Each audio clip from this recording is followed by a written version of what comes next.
The sun was dying the evening Chaitan made the promise. It bled orange and red across the Dakota plains, as if the earth itself already knew that something sacred was about to be spoken. Chaitan Standing Bear was 24 years old then, lean and quiet, with eyes that held the stillness of deep water. He was not yet a chief. He was only a warrior who had proven himself in 3 raids and earned the respect of older men twice his age. But that evening, none of that mattered. That evening, he was simply a man sitting beside a woman he could not imagine living without. Her name was Winona. She was the daughter of a medicine man, a woman known across 3 villages for her calm voice and her skill with healing herbs. She was not soft, no woman raised on the plains could afford to be, but there was something in her that felt like shelter. When Chaitan sat beside her, the noise inside his chest went quiet. He had felt the fury of battle. He had felt the cold silence of grief when his brother died during a hunting raid 2 winters before. But he had never felt anything like the stillness Winona brought him. It frightened him, that stillness. It frightened him because he knew he would do anything to protect it. That evening, they sat together at the edge of the ridge above their camp. Below them, fires flickered and children ran between the teepee poles, and the smell of roasting meat drifted up on the warm summer air. Winona was braiding dried sweetgrass, her fingers moving without thought while she spoke about her father, about how his knees had been aching and how she worried the coming winter would be hard on him. Chaitan was not listening to the words. He was watching her hands. He was watching the way the last of the sunlight caught the angles of her face. And then, without planning it, without knowing it was about to happen, he spoke. "Whatever comes," he said, "I will bring you home. I swear it on everything I am." Winona stopped braiding. She turned to look at him slowly, the way she always did when she was deciding whether something was serious. She searched his face for a long moment. Then she said, quietly, "Don't make promises you can't keep, Chaitan." He didn't answer. He just held her gaze, steady as stone. She looked away first, back at the plains, at the bleeding sky. And after a long silence, she said, "Then I will hold you to it." They said nothing more after that. They didn't need to. Words on the plains were not spoken lightly, and both of them knew it. A promise made beneath a dying sky was not a decoration. It was a chain. 3 months later, the soldiers came. Not the first soldiers the Lakota had seen. There had been skirmishes, tense standoffs, the slow creeping pressure of men who believed the land belonged to maps and fences rather than to the people who had lived there for generations. But these soldiers came in a different way. They came in the deep of night, with rifles and torches. They came to a neighboring village, a camp of mostly women and elders and children, because the warriors had ridden east to follow the buffalo. When morning broke and the survivors came stumbling into Chaitan's camp with their burns and their grief and their hollow eyes, the world changed. Chaitan stood among the elders and listened to the accounts of what had happened, and something in him went cold and hard, like iron left in winter water. Winona stood beside him through all of it. She was already moving among the wounded, already gathering her pouches of medicine, already speaking in her low, steady voice to women who could not stop shaking. Chaitan watched her work, and the promise he had made 3 months ago came back to him not as a memory but as a physical thing, something he could feel pressing against his ribs. He did not know then what that promise would cost him. He did not know yet what kind of fire he was about to walk into. He only knew that she was here, and he had given his word, and on the plains of his people, a man's word was the only thing no enemy could ever take away. 2 days after the survivors arrived, the elders called a war council. The fire at the center of the circle burned high, fed with dry cedar, and the smoke rose straight into the black sky without bending, a sign, the older men said, that the spirits were listening. 12 warriors sat around it, along with 3 elders whose age gave their words the weight of judgment. Chaitan sat among the warriors, not yet speaking, not yet invited to speak. He was not yet chief. He was still being watched. But everyone in that circle could feel the shift in him. Something behind his eyes had changed since the survivors came in. He no longer looked like a young warrior managing his patience. He looked like a man who had made a decision he could not undo. Old Lakota, the senior elder, spoke first. His voice was slow and deliberate, shaped by 70 winters of watching the world change around him. He said that war with the soldiers was not a simple thing. The soldiers had numbers. They had supply lines that stretched back to cities the Lakota had never seen, cities full of more men and more weapons. He said that a direct fight was what the soldiers wanted. It was how they won, by using their numbers to crush those who came at them straight on. He was not saying they should do nothing. He was saying they needed to be smart. He was saying that fury without strategy was just another way to die. Chaitan listened to every word. Then another warrior, a fierce young man named Kalana, spoke up and said that caution was another word for cowardice, that their neighbors had been burned and murdered and the only answer to blood was more blood. Several warriors grunted in agreement. The fire crackled. The tension in the circle stretched tight. It was at that moment, when the argument threatened to break into two camps and split the decision entirely, that Chaitan raised his hand to speak. The circle went quiet. Lakota nodded his permission. "We do not fight because we are angry," Chaitan said. "We fight because we have made promises to the people behind us." He spoke quietly, without drama, and that was exactly why the circle listened. He said they should not ride at the soldiers in a wave. He said they should move like water, not like a rock, cutting around the soldiers' strength, drawing them away from the places where their numbers mattered, isolating them the way a wolf pack isolates a single animal from the herd. He laid out a plan that had been forming in his mind since the morning the survivors arrived. It was not a simple plan. It required timing, patience, and the willingness to accept that some of them would not come back. But it was a plan that gave them a real chance. When he finished, the circle was silent for a long moment. Then Lakota nodded slowly and said, "This one should lead." In the weeks that followed, Chaitan prepared his warriors with a calm intensity that people would talk about for years afterward. He drilled them on the plan until it was muscle memory. He made sure every man understood not just his own role but the role of every other warrior around him, so that if someone fell, the next man could step into the gap without stopping to think. He organized the camp's defenses, placed watchers on the high ground, and made arrangements for the elders and children to move to a hidden valley if the situation turned. And every night, after the preparations were done, he sat beside Winona. She knew what was coming. She was not the kind of woman who needed things explained. She had grown up listening to the conversations of warriors, had spent her life reading the language of the land and the people on it. She asked him nothing about the battle plan. She only asked him once, quietly, if he was afraid. He was quiet for a moment, then said yes. Not of dying, he had made peace with dying the first time he rode into battle at 17. He was afraid of failing her. She reached out in the darkness and took his hand. "Then don't," she said simply. And somehow, in that one word, she handed him back everything he needed. The soldiers came at dawn, exactly as Chaitan had predicted. He had watched them for days through scouts hidden in the tall grass, counting horses, noting the way the column moved, learning the rhythm of their confidence. They were confident men. He could see it in the way they rode, loosely, without urgency, as if the landscape around them was already something they had conquered. That confidence was their weakness, and Chaitan had built his entire plan around it. He had set the trap carefully, like a man placing stones in a river to redirect its flow. Now he simply waited for the water to come. The first part of the plan worked exactly as it was supposed to. A small group of riders, 8 men, fast horses, appeared on the eastern ridge just as the column crossed into the narrow valley. The soldiers saw them and reacted the way Chaitan knew they would. They sent their cavalry forward in pursuit, pulling the fastest and most aggressive men out of the column and sending them northeast, away from the main body.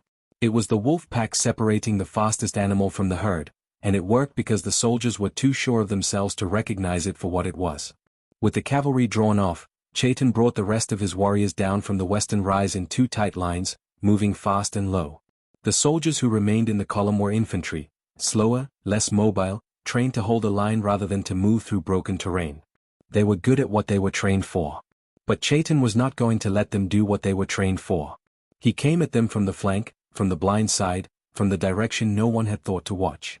The first wave hit the column like a sudden wind, fast and overwhelming, breaking the line before it could form properly. The fighting was close, brutal, and absolutely without mercy on either side. This was not a skirmish. This was war at its most honest. Chaitan fought in the middle of it, not from a distance but in the thick of the chaos, because his warriors needed to see him there. A chief who commands from safety is a chief whose men die wondering whether their lives matter to him. Chaitan did not give his men that doubt. He fought with a short lance and a knife, moving through the confusion with the terrifying stillness of a man who has nothing to prove and everything to protect. He took a cut across his left arm early in the fight, a rifle butt, swung wildly by a soldier trying to push him back. The pain was sharp and immediate, but he barely registered it. There was no room in that moment for anything except the next 3 seconds. The battle lasted less than an hour. In the end, the soldiers broke, not because they were destroyed, but because the cavalry they had sent east returned too late to turn the tide, and by then the column's officers were dead or retreating, and a retreating army is simply men who have decided to survive rather than fight. Chaitan let them go. He did not pursue. Pursuit was where warriors got reckless and sloppy, where victory turned into loss. He pulled his men back, counted the living, knelt beside the dying. 4 of his warriors were gone. 4 men who had trusted him. He sat with each one for a moment before letting himself feel the relief of the battle being over. When he finally turned his horse toward home, the sun was high and the plains were quiet in that particular way they go quiet after violence, not peaceful, but emptied. His arm was bandaged with a strip of his own shirt. He was covered in dust and dried blood that wasn't all his. He rode at a steady pace, not rushing, letting the land settle around him. He thought of nothing specific during that ride. He simply held one image in his mind, Winona's face, and used it the way a man uses a distant fire to navigate through darkness. He did not know yet what he would find when he got home. He only knew that he had kept the first part of his promise. He had survived. Now he had to see what surviving had cost. The camp was not where he had left it. That was the first thing Chaitan noticed when he and his warriors crested the last hill and looked down into the valley. The fires were wrong, too many of them, too scattered, burning in places where fires were never lit. His horse felt the change before he fully understood it and shifted beneath him, nervous, ears forward. He pressed his knees in and pushed the animal forward faster, and by the time he reached the valley floor, he already knew something terrible had happened. The faces of the people who ran toward him confirmed it before a single word was spoken. While Chaitan's warriors had been fighting in the eastern valley, a second group of soldiers, a contingent no one had known about, moving from the north, had found the camp. It was not the soldiers who had marched into the narrow valley. It was a separate force, smaller, quieter, moving without the confidence of the main column. They had found the camp through a scout who had spotted the smoke from the cooking fires 2 days before. The elders and the women and children had been moved to the hidden valley to the west, just as Chaitan had planned. But not everyone had made it. Some had stayed behind, the very old, the very ill, and 3 warriors who were too injured from a previous encounter to ride had remained to protect them. Winona had stayed. Of course she had stayed. She was not the kind of woman who left the sick and the dying behind. Her father's knees had given out on the march and he could not make it to the hidden valley in time. So she had stayed with him, and with the others who couldn't move, and when the soldiers came she had hidden them all in a ravine beneath an overhang of rock and covered the entrance with brush. It had worked.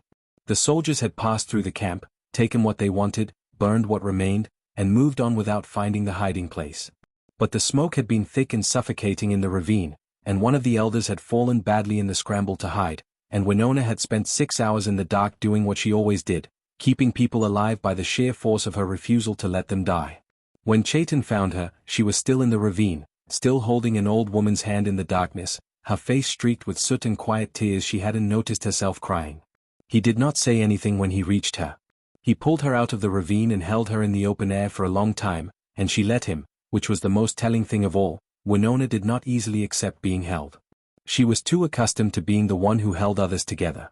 But in that moment, she let herself be held, and he felt the shaking in her that she had been holding back for hours, the trembling that comes when a person has been strong for too long with nothing underneath. He held her until the shaking stopped. Then she straightened, stepped back, and looked at him with clear eyes, and he knew she was back. The damage to the camp was severe. Most of the food stores were gone, burned, or taken. 3 structures had collapsed in the fire. 2 of the elders who had stayed behind were badly injured.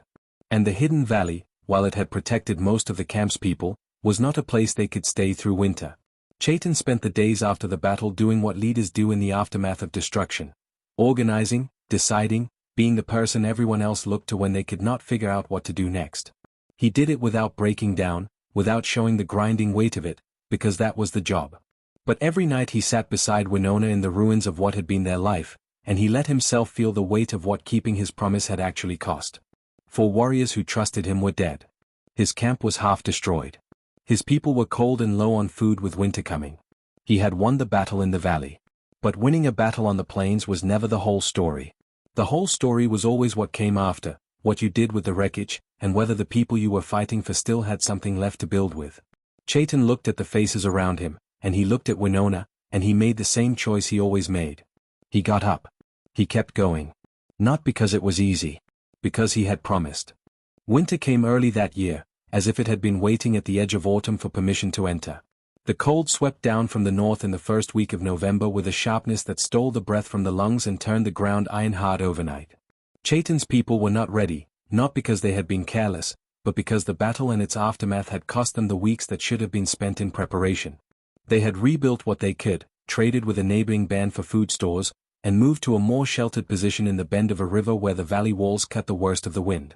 But it was going to be a hard winter, and everyone knew it. And yet something shifted in those cold months that Chaitan had not expected. He had braced himself for despair, for the kind of heavy, defeated silence that sometimes settles over people after they have lost too much. He had seen it before, after his brother's death, after bad hunts, after years when the world seemed to press down from every side without letting up. But it didn't come. Instead, the camp filled with a different kind of feeling, something quieter and more durable than morale, something closer to the roots of things. People helped each other without being asked. The women organized the food so that no one went without. The older warriors taught the younger ones through the winter evenings, passing down knowledge that had almost been lost in the chaos of the past months. Children played in the snow as if the world had not recently tried to erase them. Chaitan watched all of this and slowly understood something he hadn't been able to see clearly while he was in the middle of fighting for it. Home was not the camp. Home was not the structures or the food stores or the familiar ridge line against the sky. Home was the people, the web of relationships between them, the promises they made to each other and kept, the way they turned toward each other in difficulty rather than away. You could burn the camp. You could drive people from their land. But you could not destroy this thing if the people themselves refused to let it die. "We are still here," Winona said one evening, looking into the fire. "That is not nothing. That is everything." She said it simply, without drama, the way she said most things. And Chaitan felt it land in him with the weight of something true.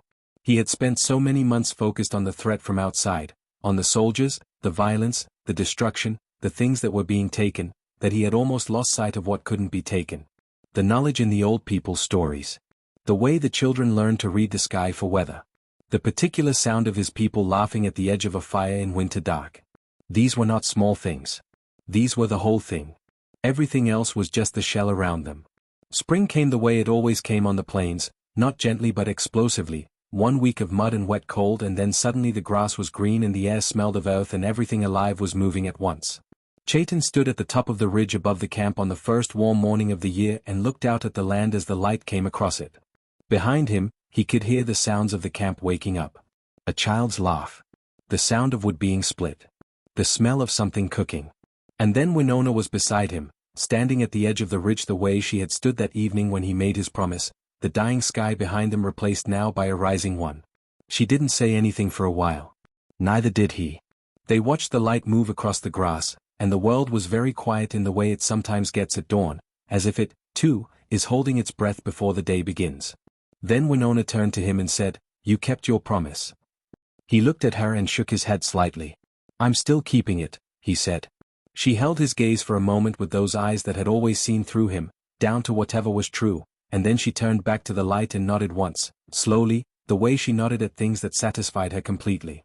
And Chaitan, standing bare, chief of his people, warrior, husband, and man of his word, stood beside the woman he had promised everything to, and felt, for the first time in a very long time, exactly where he was supposed to be.